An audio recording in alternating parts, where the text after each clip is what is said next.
My God, it's cold. What the hell are you doing here, you cretin? Oh, I better get out of here. What's going on, Peter? What's up, dude? How are you? Oh, stop cold. Yeah, yeah, yeah, yeah. Oh, hell Yeah, yeah. dude. I love that. Yay! How you been, man? Dude, excellent, excellent. Over here in Bali. Oh yeah, dude. Here we are. We're doing it. Let's go. I know that was probably one of the best intros. Oh, has it been recording the whole time? Yeah, it has. Yeah. Whoops. So, yeah, I mean, I'm just gonna do this in like a real chill way, like just a normal conversation. So no pressure at all. Awesome, man. So I was gonna ask you about the music part of this, of course. Of course, we've got a lot of inspirations, from these different genres. But like, you got into music at some point, like you started learning how to play, and then all of a sudden, like, probably because of these passions, you started to find your way. Like, oh, I mean, you tell me, right? Like, oh, maybe like who does this stuff? Like, how can I write music for video games or anime? Yeah. Like, because there's that connector, and then of course what you just brought up, like getting all the way to the point where you've contributed music to Ruby as well. Like how did that happen? you know? Right there, how you mentioned, like, where did it start when it comes to, you can, when did you start thinking, you could compose? I just love the people who I do know who are like, wait, you can compose for video games? You can compose for anime, for movies? You know, it's funny that spark moment of where that's like, you can actually do how does this get into stuff? And for me, I'd say that what, because I mean, growing up on it, you just never stopped to think that, wait, you can actually put it in there, I guess. Because that would be a dream come true, right? And it did, thank God. But I'd say maybe around, maybe somewhere around elementary, and I was just avoiding the thought because that's just impossible. That could never happen for me. That's just gonna be, for the cool click and whatnot. That where all dreams come true. I'm just a schmuck. Who cares? But high school, there is one of my best friends that you ever know someone who's a dear friend of yours that goes back, that you're on a wavelength with them. Everyone else is just like that, just you get along, you're gonna be, you're just fine even in the workplace. Like that. Then they're the people who you're on the wavelength. You know what I mean? That's who I'm talking about. Yeah. That can be the sort of energy that really can even trigger a healthy rival sort of thing with you, where you fuel each other. Another one of such buddy, you know him, Joshua Matthews. He and I are on that wavelength, and Yeah. for some reason, we always just like, yeah, I don't know, it's just a ditty. What do you think? We're both like, and here we are, just like, this kicks ass. And so the joke I always make that he and I trade tunes and we worship ourselves through each other. But anyway, my best friend in high school, that was that kind of energy where he could just like sit down at the keyboard and just go to town. And I'm just like, oh, do that and do like playing my favorite chords, everything. And I'd say that's where I was like, all right, damn you, kind of thing. And that's where I think I really started feeling like, you know what, actually, this is possible. It'll never happen though. No way. It just, again, I'm just a schmuck. Who cares?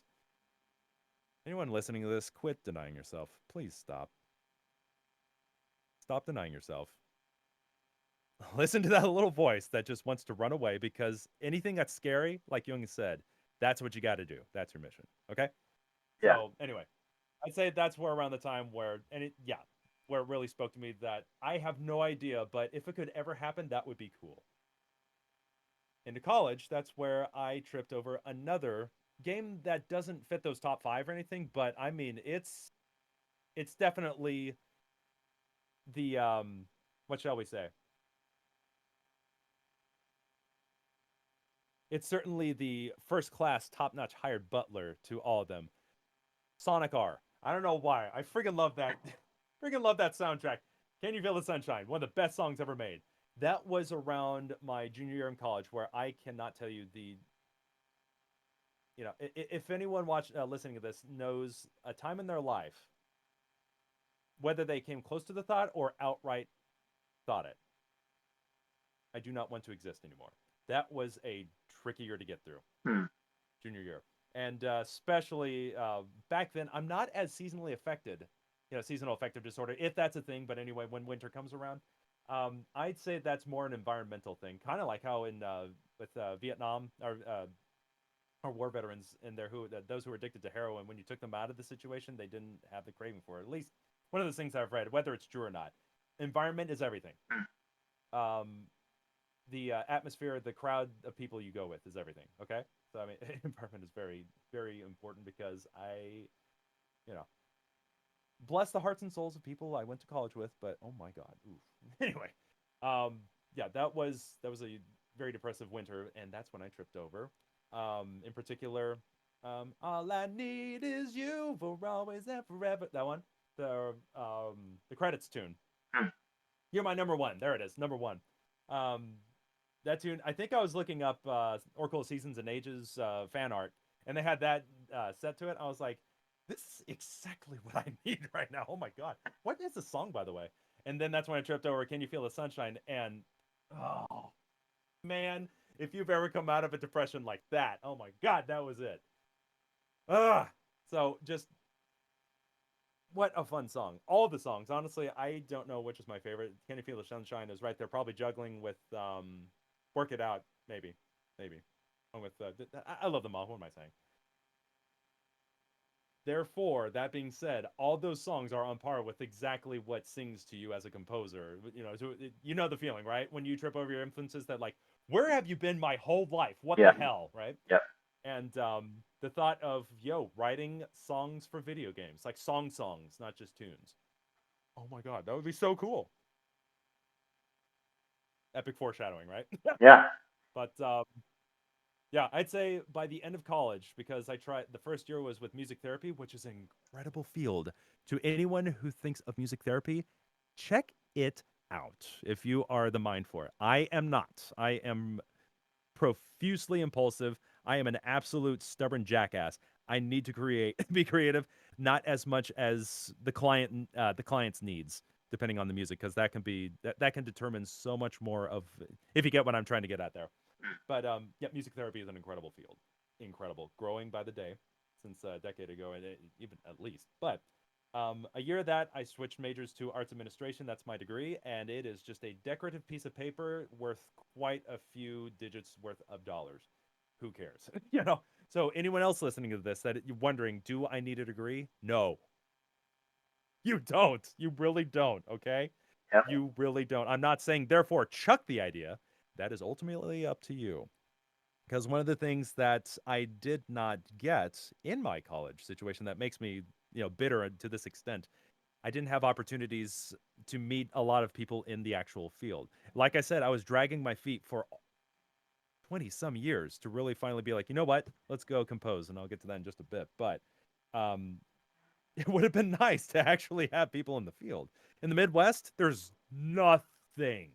Absolutely not. We're out here, of course, but it's not California. It's not Japan. It's it's yeah, it's the Midwest. It's the Midwest. So I wasn't around the influence that would have been like, let's do this. So that being said, it would have been cool to have people in the field to actually have that experience and also to start networking. That is incredibly, here I am signed with Scarlet Moon, but networking is still the name of the game, baby. It still helps a lot. You got to get out there. It costs a lot, I know, but that is. Let's talk about gambling, okay? As a composer, you're an entrepreneur, you're an artist, you're an entrepreneur, you are a gambler, you're a politician. You have to talk to these people, and sometimes you got to talk big, and hopefully you can walk the talk, right? But you got to talk. You got to talk to a lot of people out there. You got to be a therapist to others and yourself. You are juggling multiple roles. But part of it is the gamble. I cannot guarantee none of it. Neither I nor Cole can guarantee you jack, okay? This is all a gamble. So relax. Relax, breathe. There's no given. I can tell you right now, there's a lot of people who, I mean, they play hard ball, right? They play hard. They also have their mulligans too. Okay, so don't worry about the mulligans. Accept everything, expect nothing. Okay, there's a lot that I think we torture ourselves on when it comes to the expectations of reading through, for example, reading through Winifred Phillips' uh, a composer's guide to game music. When that came out, I thought, okay, E3, okay, you know, E3 is kind of a bygone era where Yeah. back then it was more open to the public. Now it's more it's its own club again, right? Um, if it's a club at this point, but um, you just know to you know if anything resonates among if anything's consistent among the composers who get in and hopefully stay in, it's that they have their own story. Okay. The only thing that I can guarantee you is that I cannot. So anyone just torturing themselves with can I make it, what do I do, where do I go, who do I meet, who I need, what club do I need to be in, I will talk about that soon enough. Good God.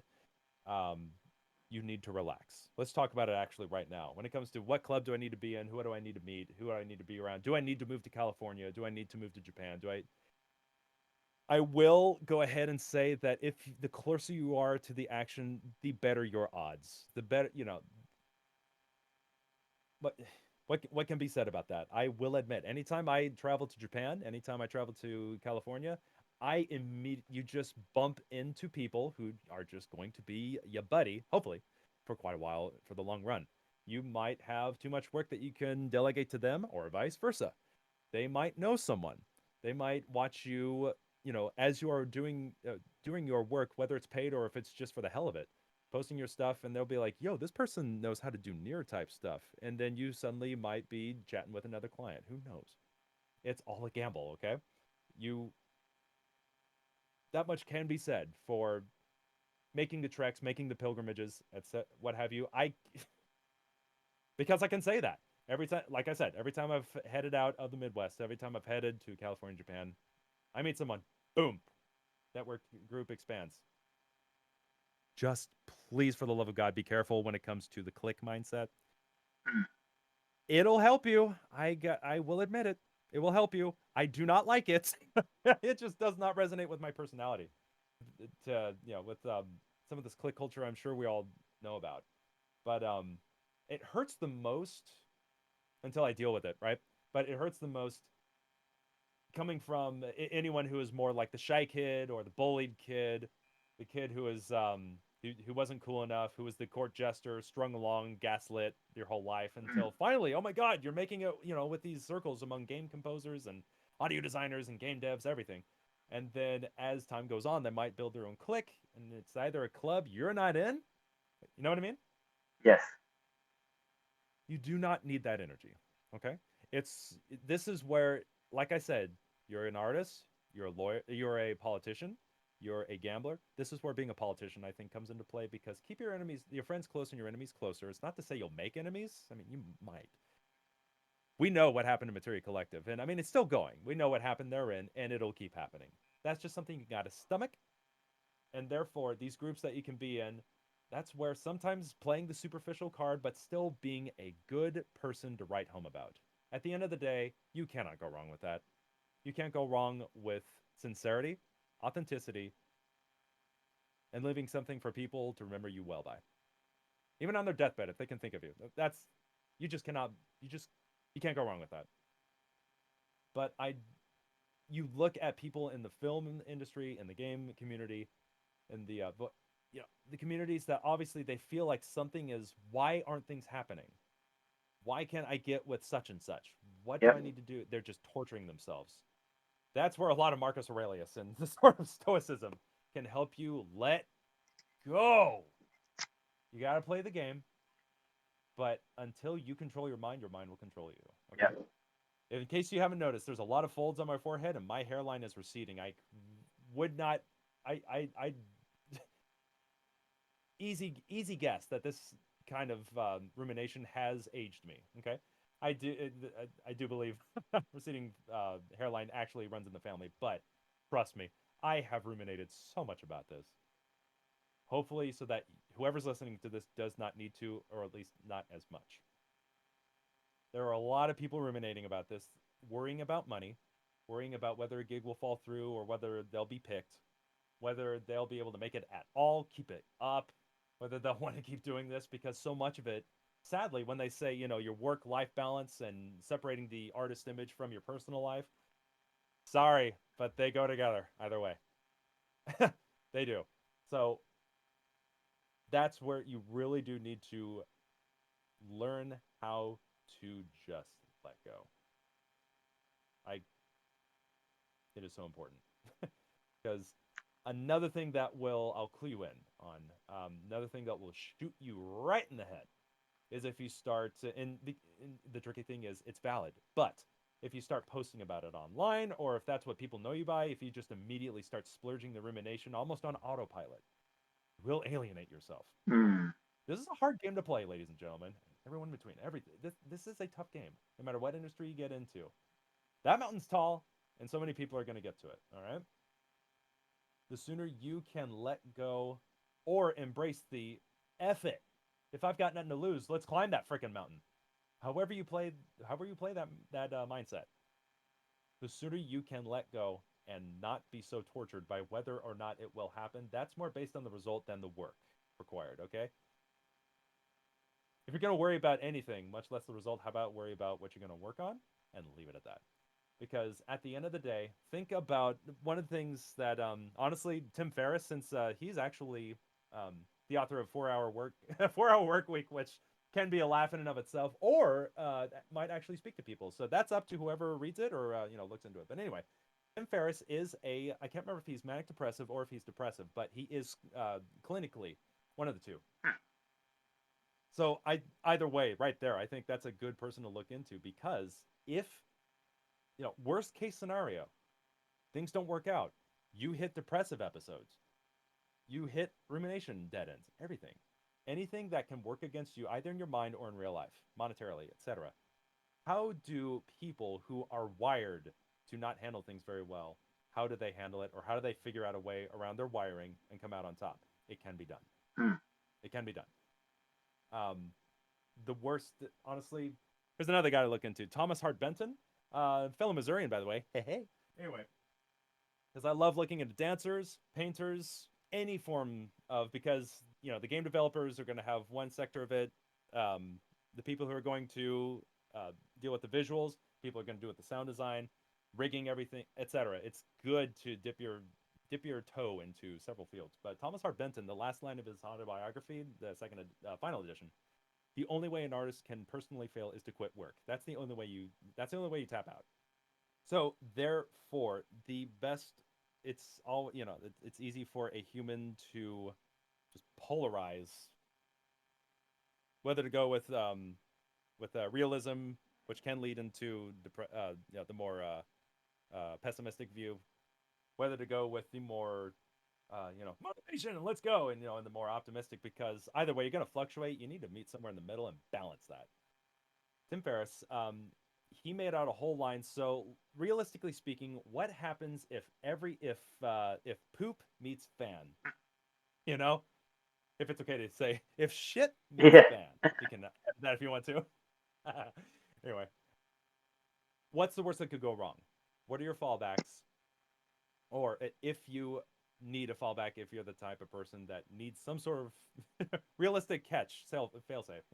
For me, it's banking. I somehow fell butt backwards into banking, and so far, unless you're Bank of America and Chase, I guess they'll still need humans, especially in the smaller banks. Um, so that's me, for example. What is a line of work that you can, even if it's retail? I know we all hate it.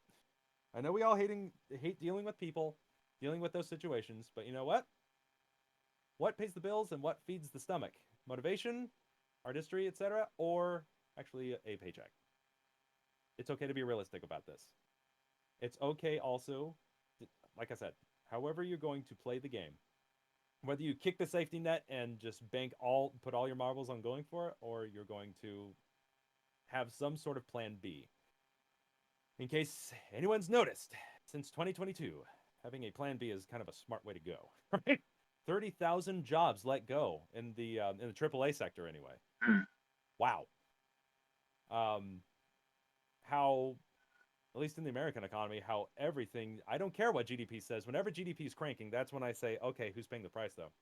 Right. So even here in the Midwest, where things are going to be cheaper, still, I've circled my friends are just like, oh my god, with how everything costs at this point.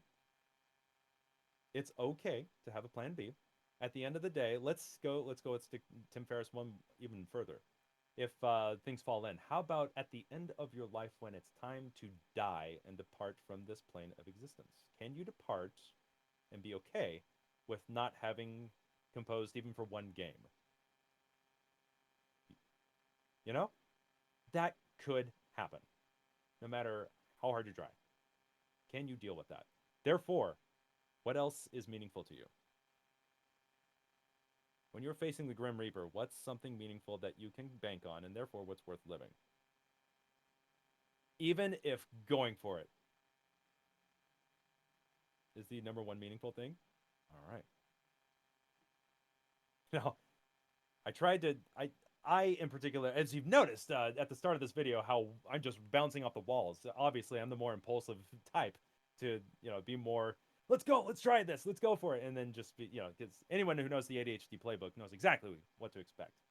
In my mind, I have worked, and I still work on trying to keep myself grounded where it is due, because I do believe it is. Um, it's hard to really predict the future, but especially when you're not winning. Let's move on to something else. Speaking of winning, when it comes to the mind game, again, watch that movie, that anime movie. I'm kidding you. I'm not kidding you. It's good stuff. But anyway, back to the mind game. Anyway, another mind game to play is when you are not being rewarded for your best efforts. So anyone, if anyone, I'm sure you've probably seen this stoicism clip, but the guy who talks about the people who are rooting for you, they're rooting for you when you're winning. Oh yeah. You'll have your friends, you'll have your friends, and you'll have those who are following you along, and just like, oh my god, Peter, wow, this was cool, that kind of thing. But just like like I said, this click, that click, this AAA studio, this crowd, that crowd, when you're obviously not charting on Billboard or whatever, in the hearts and minds of the populace at large, it can really feel like you are isolated. You are stranded out in the ocean on your raft, and you only have a few days to live, lest you drink the salt water and die by that. It can really feel alienating, Yes. you know. Unless you're doing, that's what drives so many people to just play the trend card, and it just this is no insult to them because this is very much a preference thing. I'll just spew about it just to get it out of my system without meaning it and not meaning it. You know what I mean, right? But playing the trends. So, a lot of people, one of the easier ways that if you are picked, one of your, sorry, trailer music crowd, I do not mean to pick on you, but sorry. So much trailer music sounds pretty the same, right? Yeah. But it pays well and quickly. So if you hit the jackpot, cha-ching, right? Just too bad that a lot of it sounds the same, but that's the ultimate dopamine drive hype, right? Any other trends that are just trending, lo-fi, anything like that. Whether the music is good, whether the music is samey, etc. It's so easy to be like, what do people, I see a lot of my friends posting, you probably see them too. Would you like it if I XYZ? In fact, kind of I do it, but I just want to know how to apply to them. But there are people who are a bit more enslaved to the desperate vibe of, why won't you love me? Right? Yeah.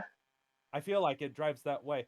We got to eat, but I still feel like there's, when you see it, you know what I'm talking about. When it feels like, what does it take to win? What does it take to catch wind in the sail?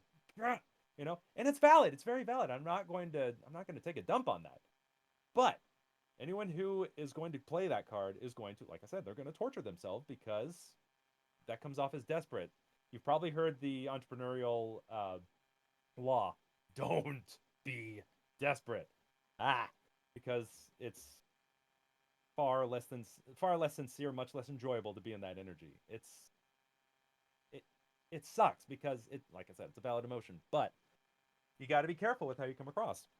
And therefore, a lot of people will try to play the trend card, and it might work, it might not, because we know a lot of like in the VGM community, people are gonna want to listen to Mario, Zelda, Donkey Kong, Near, etc. They'll want to see, hey, what's this person's take on it, right? And that can lead to really good stuff. Yes. So again, I just want people to know I'm not chewing you out. I'm not grinding my boot heel in you or anything like that. But again, it just going back to that desperate desire to somehow, what does it take to get in? Let go. Open your DAW, whatever VSTs, whatever romplers, whatever you got, just thing. Okay? Even if it is that's usually whoever this works for. I'm not going to say this is a cookie cut answer to just people as humans until they start making Tesla bots and replicants and everything else that's going to be AI generated, right? And we're really going to have a big question mark that Ghost in the Shell warned us about. It's scary, dude. Anyway, we as humans just cannot get enough of sincerity, which is the seed to the tree that is authenticity. Back during the 21 days of VGM, you remember when that was a thing. For anyone who might not know what that is listening to this, it was back around, when was it? I think it ended maybe within the last couple years. But for a time, Daniel Holzman was a gentleman who had a community, um, basically like one of those subscription community things where he brings in a lot of folks in the gaming industry, talk about composing, sound design, artistry, instrumentalists, vocalists, etc., how to get their foot in the door, etc., etc. The biggest cool thing about that was the challenge, 21 days of VGM. There's a saying that if you do something consistently for 21 days straight, it becomes a habit, which is absolute bullcrap.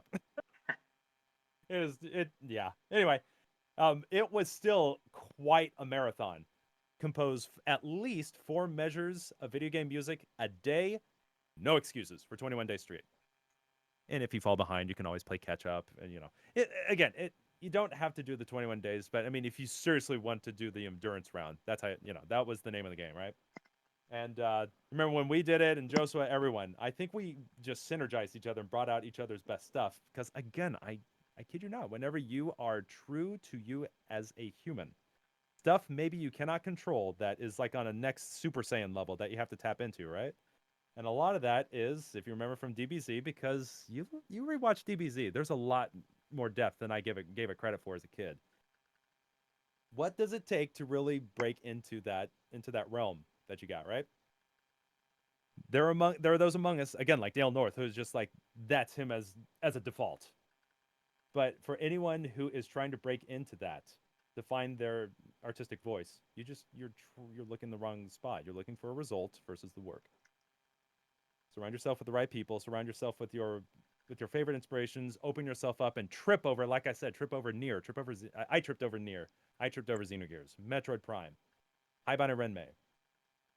All these things that just like if Peter knew what he was doing as a composer by the time he's as old as Masashi Hamauzu, the stuff he was doing for Final Fantasy 13, Sigma Harmonics, yum. Both of those soundtracks, by the way. Anything that he does, just like this is Peter Jones down the line. This kind of stuff. Let that speak to you. Whatever flies out. Give yourself a time constraint. By the end of tonight, if I'm not going to bed until this tune is done, whatever happens, happens. Even if I scrap 2 attempts, because I'd be up till midnight, just wondering what the hell am I doing today, God. And then it finally clicks. So this is a very sporadic way to say you might be worrying about the wrong thing. Again, it's just so counterintuitive because you do have to be, like I said, an entrepreneur, a politician, a therapist to yourself and others, a gambler, etc. But you're still an artist, okay? Let the time to be an artist. Just be an artist. You will open the single owner LLC or S corp or however big that goes for you. You will meet the people if you make those pilgrimages.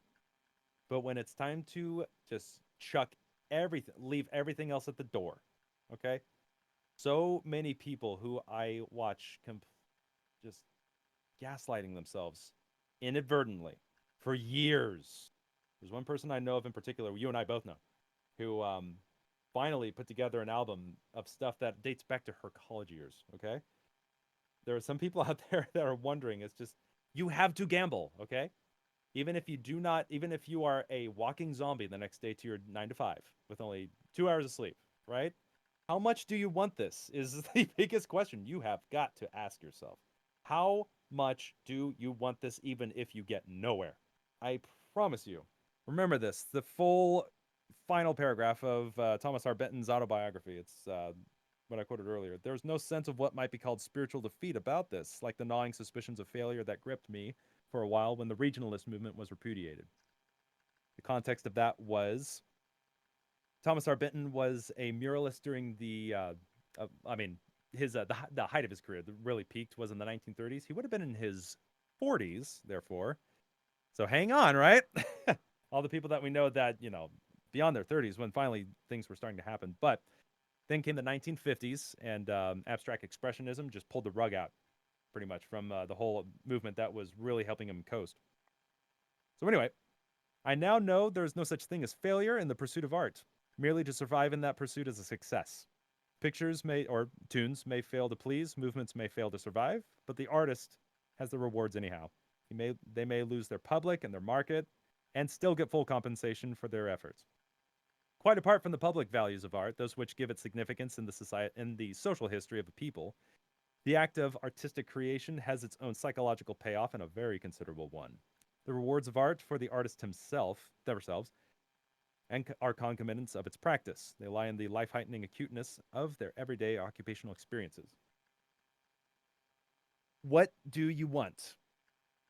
As a composer, what do you want? You have to eat, of course, but aside from eating, because anyone can pull a 9 to 5 and make ends meet, what do you want? What do you want to make? What do you want to leave behind? For what do you want to create? With whom do you want to create? What activates that? For anyone who's so plagued by trying to get into it that they forget that they're supposed to be creating something, right? That's where easily there's so much turmoil going on in the mind, and the sooner you can control that and influence it, the better. I've gotten to the point now where I actually, a couple years ago, right now, if I'm correct, since you made the public, everything that's been going on financially, that you got to have to return to base, right? And go from there and try to rebuild some castles. That's exactly what happened to me 2022. You are in good company, Cole. And anyone else out there. As a banker for 2015, for I guess technically going on 9 to 10 years, money is a number. One of my favorite things in college that we were taught, or one of the first questions that we were asked in one of those starter classes was, "What is money?" And of course, it's one of those questions we all dread when it's just like, where any answer could be the answer, and like, okay, anyone else? It's like shit. But the answer the prof gave us was, money is fiction. Money is a number. Based on whatever, say like, gold standard or whatever becomes standard. But money is a number. That just so happens to say legal tender. Okay? We can always make money. We're short on time. Mm. And that's fine. There are certain things that you can control, certain things you cannot. The sooner you open your mind and realize what you can and can't, like I said, expect nothing, accept everything. But what do you want in this life, man? Will it matter in the end? But again, as we go along, we figure all that out. Hopefully, if we keep our souls, ears open and minds open. But money is a number. Please make enough to eat. But beyond that, we all know what's truly worth it in this life. So here you right now, me back in 2022, watching your bank account go to triple digit. Ugh. Oh yeah. Man, yeah. Something looking back on now that I know about myocarditis as a side effect from the vaccines, I've wondered, is that what that was? But no, it wasn't. I don't think. It was purely a manifestation of the stress. Someone else you and I know, Cole, Carlosini, Insane in the Rain music. Mm. Even he was going through some of this stuff. I don't know if it was this thing specifically, but it was a physical manifestation of the stress of composing. And because games and games in particular, it can be a long ass haul. My very first full OST, Evil Tonight, I sprinted that in 2 months. That was thanks to 21 Days of VGM, because again, that was a tune a day, right? So that prepped me for it. But otherwise, most of my gigs, they go on for years. Okay, that is totally normal. So anyone who doesn't know that, to those who've composed for a game, they're like, yeah, God, paycheck would be nice, right? Because it just takes so long. Because that's game dev. It is a true miracle that anything, like I said, anything makes it to the shelf. But um, yeah, just gigs were not coming in. And again, in spite of the fact that, several folks I know who are like, Peter, how'd you get into Scarlet Moon? Is it lucrative? I'm like, it's just, hey, expect nothing. You have to make your pilgrimages. You have to play your networks. You have to just go for it. And I'm here to tell you, agencies are not a guarantee. Yeah. You know, 2022, I was probably juggling maybe 2 games. That's about it. And so that my physical manifestation was that my heart started beating a bit more noticeably. So I just noticed that I could, and you know how you lie on your side when you're sleeping or on the, on a pillow, and you feel your pulse in your ear. I hate that. Yeah. Anything that I can feel my pulse or I can feel it in my chest, that is the absolute freaking worst. Oh, but yeah, that started happening around, I'd say, mid 2022. It was freaking me out, and that's actually when I met my mentor. That's when I met Dale, actually, in person. And here I was being an absolute schmuck, worrying about, is my heart gonna explode or something? It was only beating at 80 some to 90 some BPM. That's all, it's all right. It's not 60, but it's all right. And in fact, that's functional, especially if you're out and about. But just being able to feel my heart, I was just like, I was up on several nights worrying about that. That was a physical manifestation of all my worries, money issues. Will more work come in? Will I make it in this venue? Will I be able to keep this up? Do I want this anymore? Am I just composing to the ref instead of from the straight from the soul? And all that stuff. Just, it will weigh you down. This is why I talked so much about this. The sooner you can control your mind and let go, the sooner you don't have to worry about palpitations or whatever. Oh Okay? yeah. So, because it will physically manifest potentially. Since then, it's calmed down, of course. So now I guess it's just whenever I am that in the, in the groove. And who knows? Maybe it's actually normal, and and it's just, again, it's like the, the popsicle pull on the teeth, that just, kind of thing. My reaction to noticing my heart. But that's why I want to say, money's a number, but it don't grow on trees. So do what you got to do. Realize that if all of us could be signed onto an agency, all of us could move to San Diego, all of us could move to California, could move to Japan. If all of us could be married to someone to provide for us, even, or something like that, if all of us could win, why aren't we? Okay. All of us are, to those who are working, mind you. So make sure you're not dragging your feet, right? But to those who are not dragging their feet, and there are plenty of them, plenty of us. Okay. That's why letting go, yet therefore, what have you got to lose? What do you want in this life? At the end of the day, at the end of your life, will it matter? But either way, is it something you'd love to do? Because here's what I equate it to. Kira Buckland, the that wonderful voice actor. She's such a wonderful person. I cannot wait to meet her. She's the voice of 2B from Nier Automata, among several others. Season 6 JoJo. I don't know why I'm blanking on her name. Again, ADHD. Some things just fall right on my head. But her favorite things are playing dumb gotcha games at the coffee shop and her cats. This is why, at the end of the day, what really matters, even if it's those simple things that you can do nonstop, day in and day out. Society has molded us to expect that we need to do this, that, the other thing, and as quickly as possible, right? Right. What was it like as a kid? What was it like as a kid? What was it like as a kid?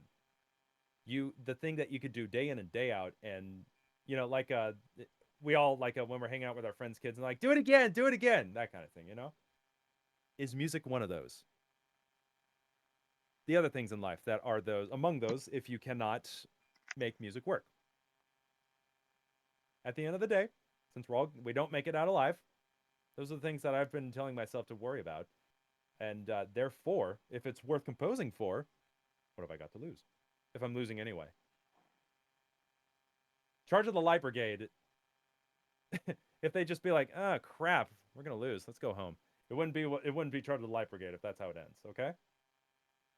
That's where, like I said, I try to make this as ecumenical as possible, because there are those who probably need to pace themselves. There are those who might question too much, who need way more fail safes and Plan B's, Plan C's, Plan D's, Plan Z's, Plan and beyond that hexadecimal factor, right? At the end of the day, who are the ones making it? They're the ones who are incessantly going for it, and they might not. And those who are going for it, who aren't winning, it's all up to you. So at the end of the day, what are you worrying about? Are you worrying about your chances, or are you worrying about your art? It's interesting because I know you and I have like a similar interest in our background, with like video game music and anime as well. So I'm really curious, like, what was it that got you so passionate about those things, and like, what was it that made you specifically want to get into writing music for those? Why do birds fly? Just friggin' love video games, friggin' love anime. You can't get away from it. You always get back to it. You know what I mean? Yeah. Growing up, honestly, I'd say earliest, because back when I was 3 years old. No, I'm kidding. Growing up with dad, like he introduced me to some golden hits.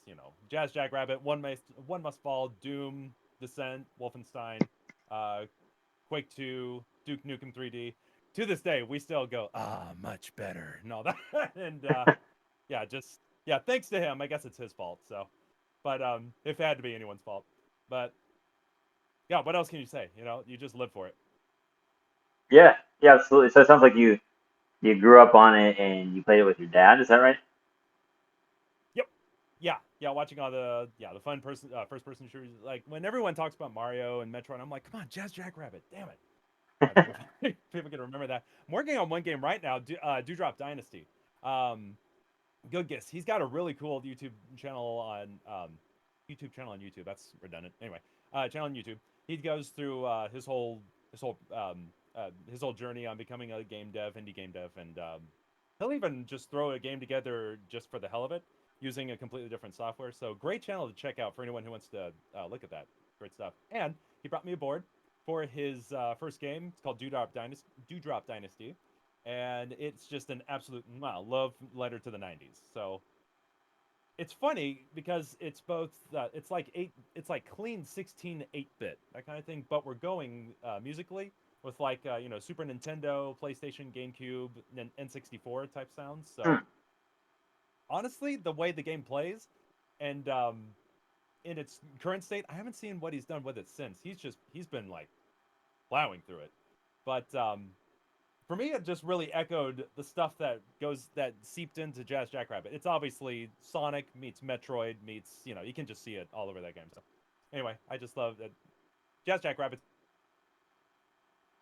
Retracing through that, but since then, Super Mario Bros. Deluxe on the Game Boy Color, Link's Awakening DX, which is the best way to play that one. Metroid Prime, Super Smash Bros. Melee. Since then, Xenogears. It's just like, holy, we need more of these games. That's what I hope to compose for above all else. Please God, because that's the good stuff right there. Yeah, if ever I get the shot. So you mentioned a few games there. Do you feel like you have like an all-time favorite or maybe like top three? Metroid Prime, Doom. I can always go back to Doom, and I guess those would be my top four of all time. Okay. Okay. And was it like anything specific about those games that made you love them so much, or like were inspired by them? Absolutely, Doom. Like I said, Doom. Honestly, tying with Quake 2, I can always jump into that. That's just id Software at their best. Just the '90s run and gunning sort of thing. Um, and like I said, Brutal Doom, optionally with Project Brutality. It just breathes so much life into Doom. That's just one of those games that since I'm working all the time and composing all this stuff or whatever, if I need just to jump in and jump out, does that. Metroid Prime, everyone remembers, say like around the time when 3D was, 3D games, 3D adventure action games.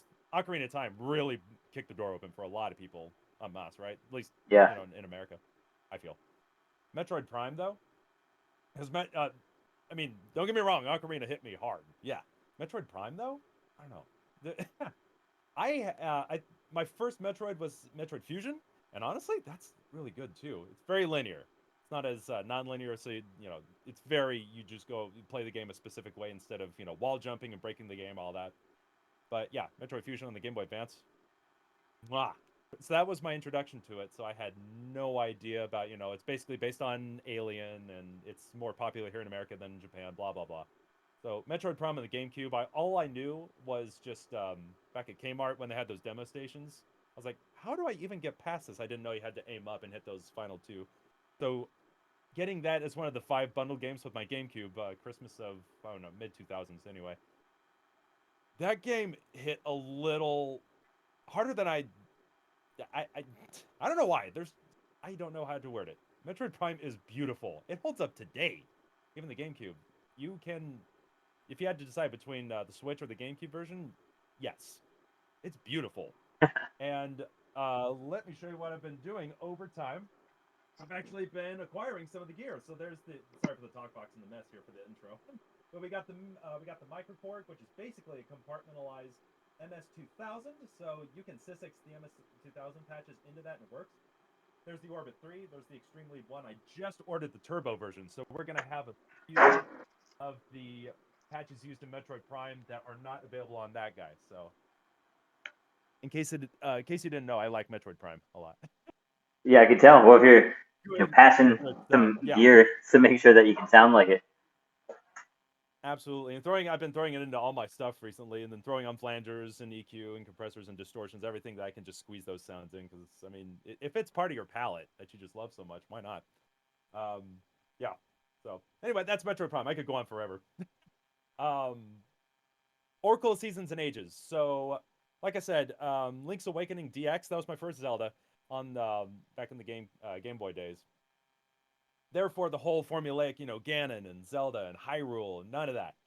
It was a totally like a side project. Just what they originally were going to do. The plan was to basically port A Link to the Past or Triforce of the Gods onto the Game Boy. But they were like, let's do something else. Kaboom.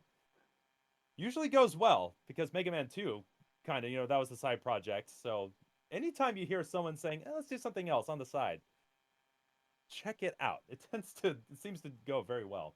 But anyway, Link's Awakening DX, mwah, it's on Koholint Island. It's a total dream. It gets a little philosophical with what is real, And so, and we'll touch on that when I get to Nier and Xenogears, of course. But anyway, they basically, just like how with Ocarina of Time going over well, they wanted to reuse the assets of Ocarina of Time for what turned out to be Majora's Mask. That was going to be like Ocarina 2.0, but Aonuma was like, let's do something else. Like I said, Majora's Mask is really good. To those who are scared away by the 3-day time limit, you are missing out. Oh my god, you are missing out. But anyway, basically the same thing. They had all the Link to the Past DX resources. Let's port Zelda NES was the idea. Once again, let's do something else.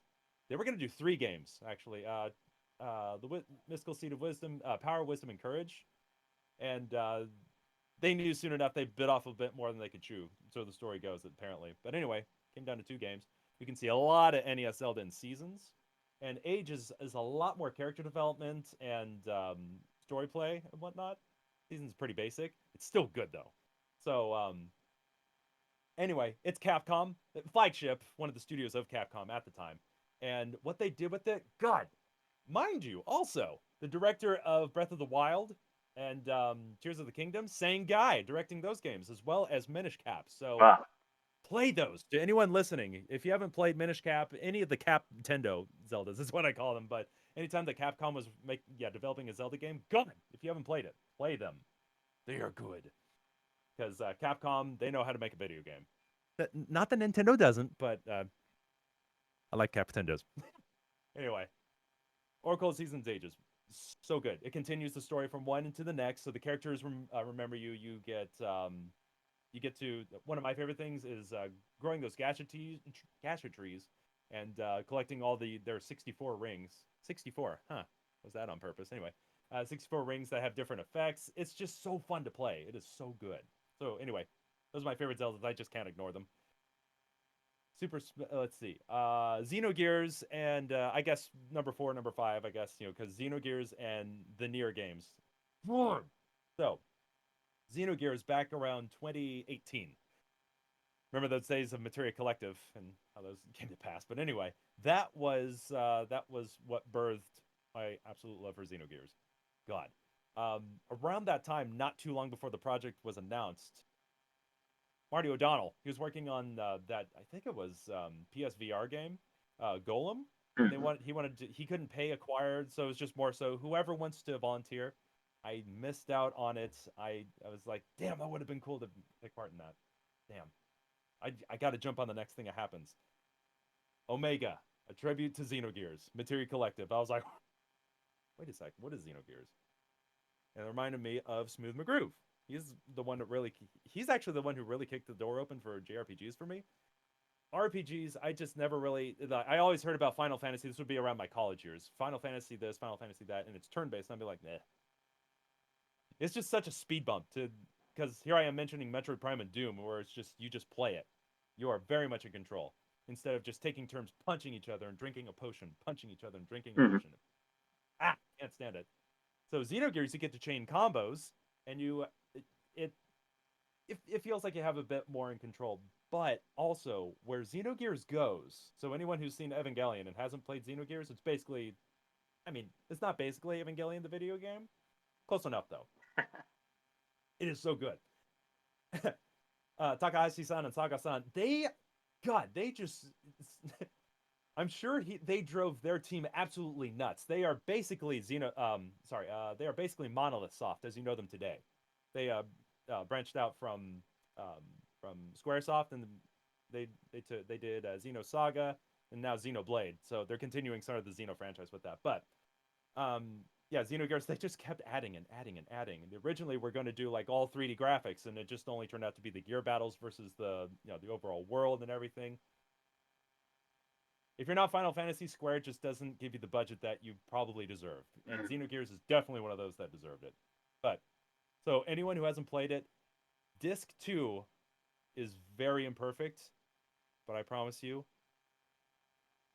if you're one for philosophical and you're one for knowing about what all goes that knowing that video game that game dev is just a miracle. If you can get anything on the shelf, right? You will very much forgive it. It's good. God, it's good. Yasunori Mitsuda knocks it out of the park. Keep in mind, I think this would have been around the time that he was also either at the same time or not too long thereafter working on Super Mario Party or Mario Party on N64. Yeah. And what was it? A year or two ago, or that there were 200 rejects, if not revisions, for that. 200. So any game composer out there who, and I'm one of them, but anyone who sweats revisions, keep your head in the game. So, because again, Xenogears is another game where if you know the story about how he often early on just worked himself into the hospital with ulcers and whatnot, Mm. this was one of them, and definitely paid off. I really wish he took care of himself, but it paid off if it had to be. Xenogears, I cannot shut up about Xenogears. I freaking love it. It delves into psychology, it delves into the follies of war, racism, um, organized religion becoming oppressive, reincarnation, um, just all the things that most people tend to want a more normie story, that kind of thing. This just throws everything and the kitchen sink, and it's good.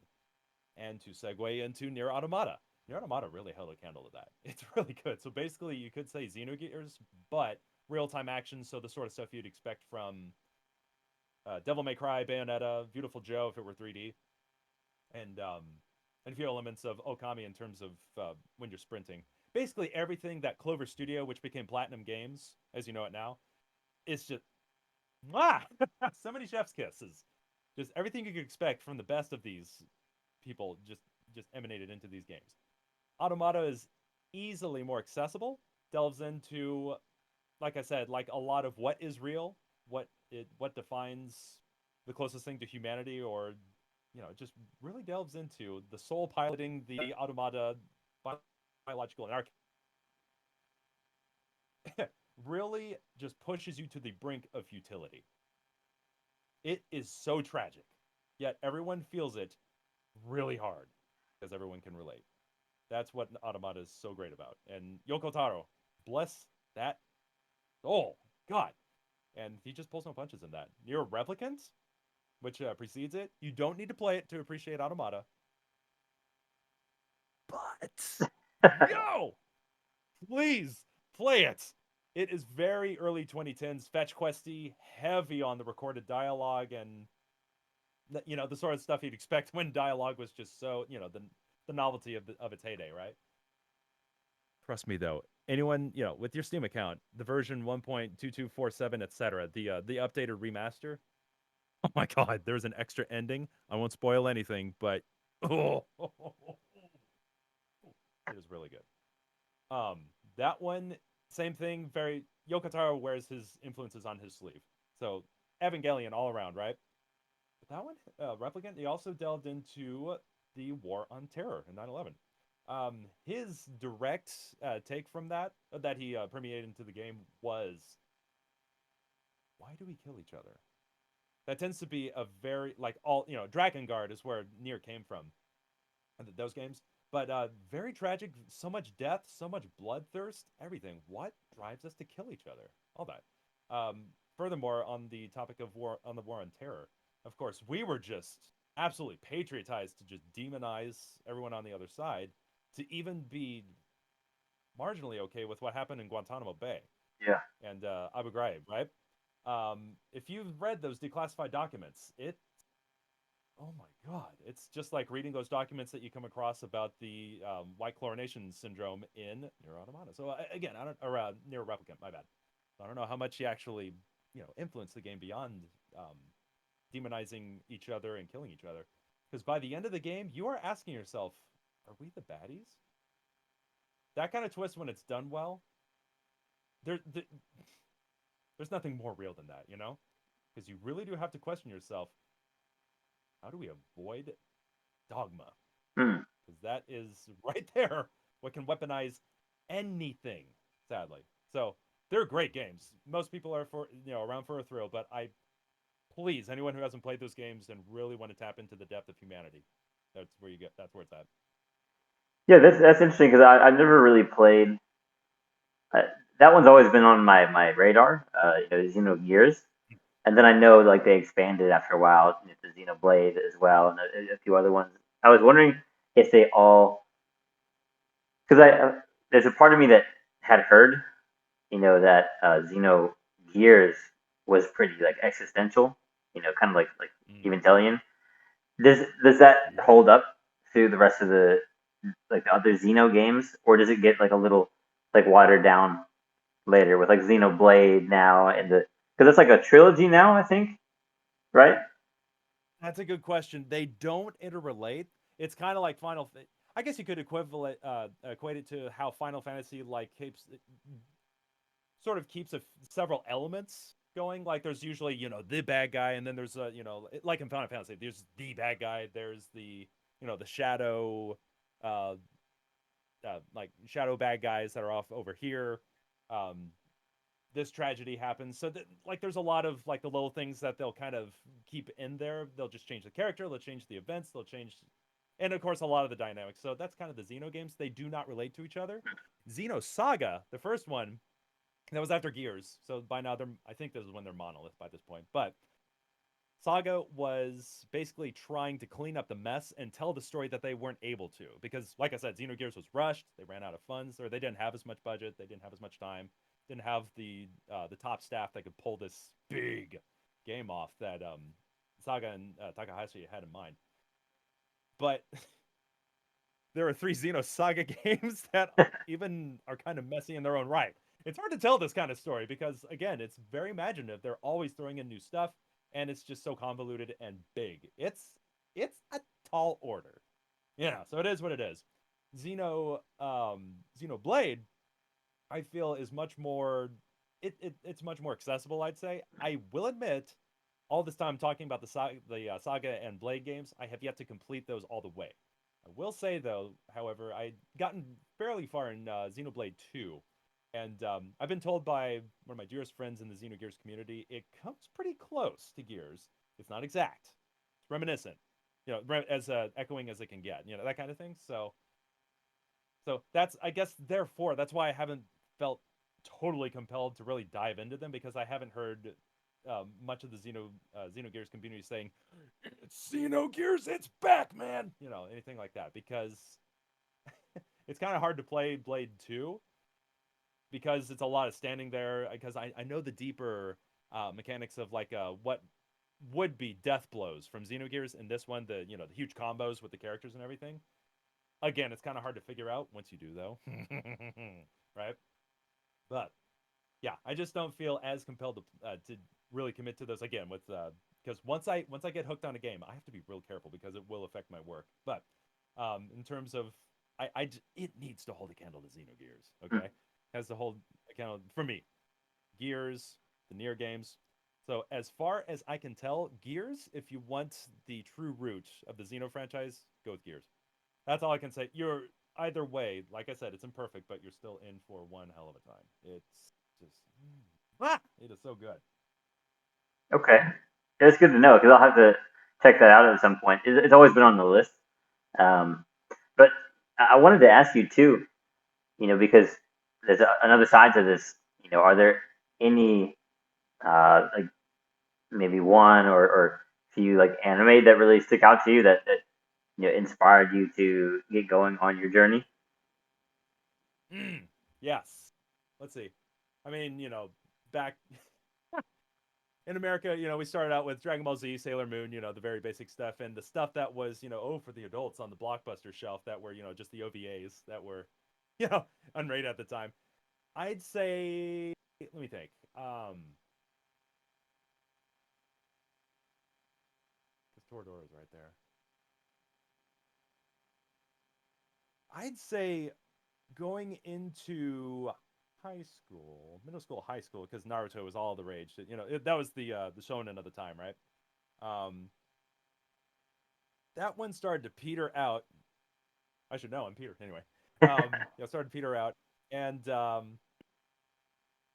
don't know why. Going into high school and especially into college, I kind of fell out, save for one anime, Toradora. I don't know why.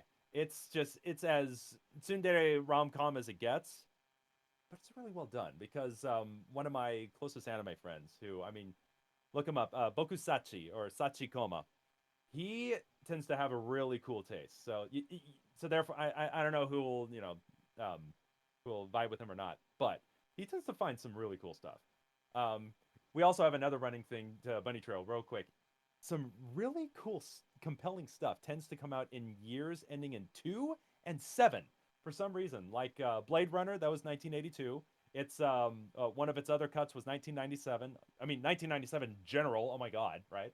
Um, Near Automata was 2017, and the End of Yorha version 2022, released on the Switch. Blade Runner 2049, 2017. Let me think. End of Ava was 97. Gurren Lagann, there we go. Gurren Lagann 2007, I believe. That's basically the Optimist Evangelion. It's so good. Oh my god. That was actually Maniom of Ruby, and we'll get into Ruby, I'm sure, but soon enough. But in Ruby, Red Trailer 2012, you know?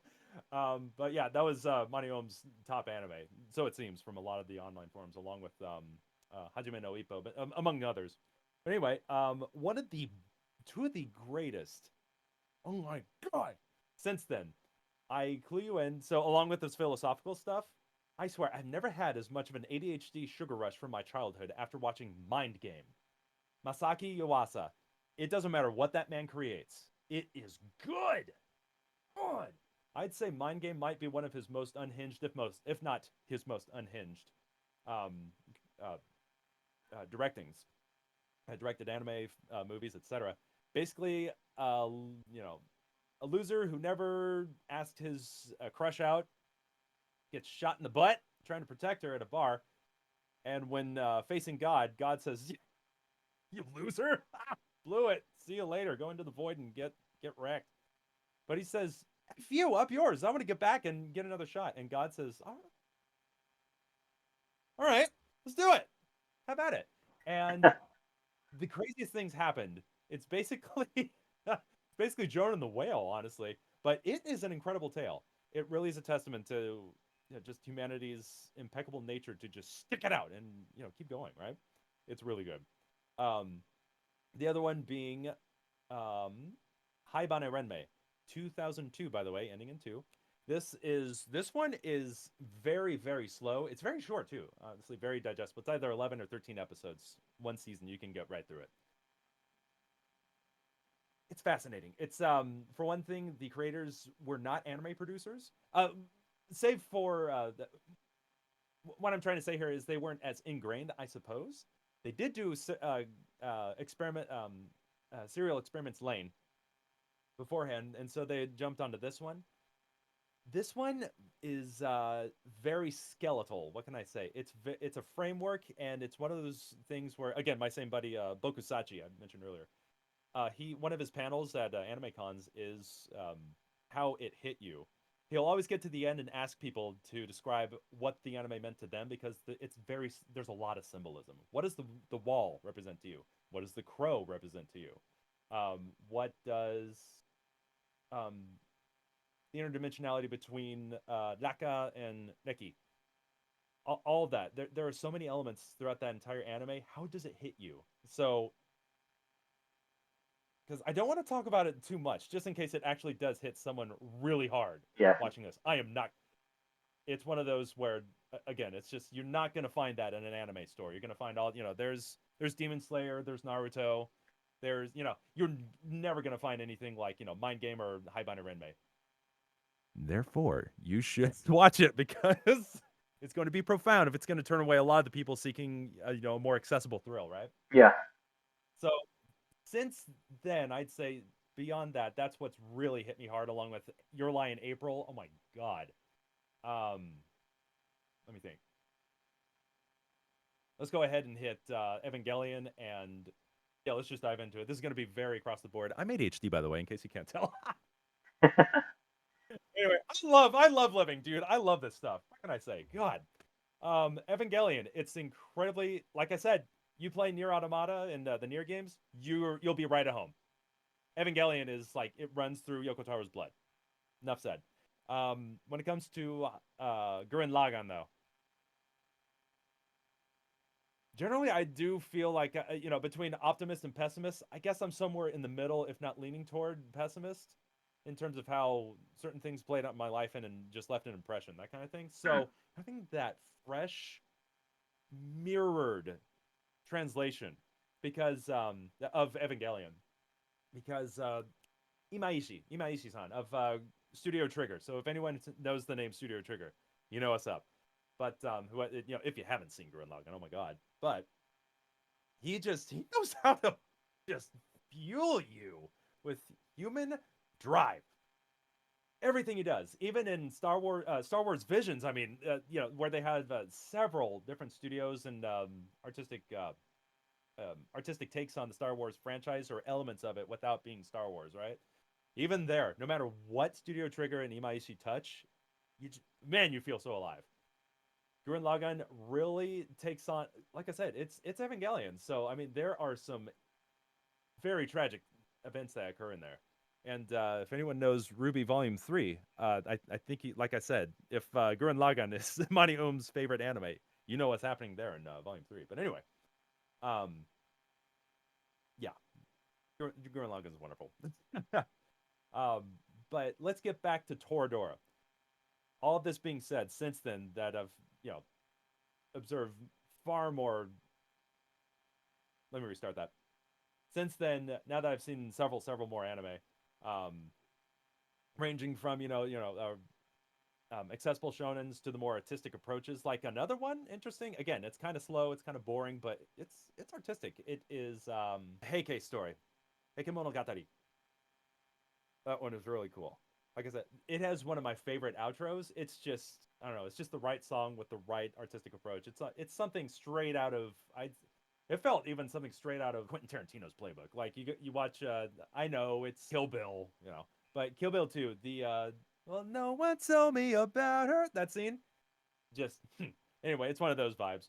Anyway, all those anime vibes. We go back to Toradora. This one, I know it's a tsundere rom com, but the one thing about this rom com is that they're actually in a relationship. That's the coolest thing. They always tease the relationship, or too often, or it's just a little too fickle. I don't know. There's something about this one where they really do click. And these characters might click, these characters might click, but the solid relationship that just develops as the story goes on. There's something wonderful, absolutely cool about that. That I mean, for high school me, just watching a rom com, just like I don't know what to expect, I guess, because it's a rom com. Wait a sec, this is really good stuff. Oh my god. And that was my first actually what led to my first dabbling with voice acting. And right now, not to blow the lid on anything, might be involved with something that might kick on that branch of my career. We'll see. But with a with an internal group that I'm in. But anyway, that was my first dabbling in it because at the time I was thinking that'd be so cool if there'd be like people who would love Toradora that much to be just like I don't know, just to dub the thing. Is there such a thing? I typed it up and there was a fan dub by Spice Tea Fan Dubs. They took down their because they still had their audition video up recently. They took it down, I guess. But I got cast for the gym teacher, Haruta, Inko-chan, and I was in the running for Ryuji, the main, because they wanted to leave that up for anyone else who might have a stab at it because it's the main character. But I was in the running for 4 characters. That was super fun, and that's where I actually met Sid Snap, who's now at this point married to Garnt, and I really got to get back in touch with her. Oh my god, all these years. But yeah, yeah, she's got a huge following. She was going to be cast possibly as Taiga, so that would have been too much fun. So I don't know. Here's hoping here's something that could happen because that would be like I said that'd be fun, but didn't happen. Went on college and got ingrained in music. So I fell off with anime, but since then, yeah, I've come back around. And Ruby, let's get into that one. Reboot was super cool because at the time, 2015, I don't think, crazy enough, I don't think I really had Red versus Blue much. I mean, of course, Red versus Blue heard from several of my colleagues back in college. Didn't watch it though. I tried it, it just didn't hit me. It was fun, it was hilarious, but I don't know. It's just like I said, it's got to hook me Yeah. pretty much. But 2015 comes around February. That's when I saw something about oh man, Amonte passed away. Huh, bad. Shoot. I think like, oh, he started a show. Oh my god, 33 years old. My god, man. And later that year, that's when my friend from childhood actually got me into the show. He was talking about it incessantly. Ruby, I think he was into. I can't remember if Volume 3 was airing around that time or not, but Volume 2, Volume 3, give or take, time wise. And we were playing through Hyrule Warriors, and instead of the in-game music, which is badass by the way, it was a good time. He turned it down to crank the Ruby music, and everything I love about the soundtrack. Jeff effin Williams.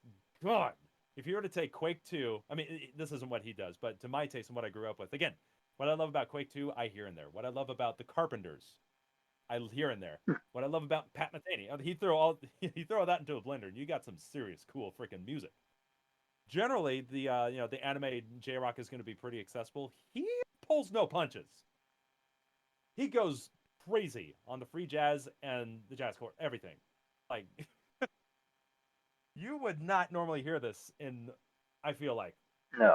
in most music, and I think that's what sets it off. And it's just back in the day when before Ruby became more franchised and Warner Brothers and all that, it was a total passion project.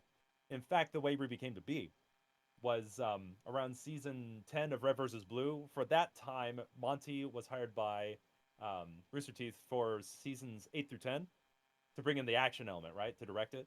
And by season 10, he that's where he started having visions of a lot of red and white and black and yellow. In fact, the way he pitched it, or the way he aired the idea on one of those Rooster Teeth podcasts was he dressed in coordinated colors, and so he's like, "So guys, get this: red, white, black." And he points to himself and yellow because I'm Asian. Like, Monty.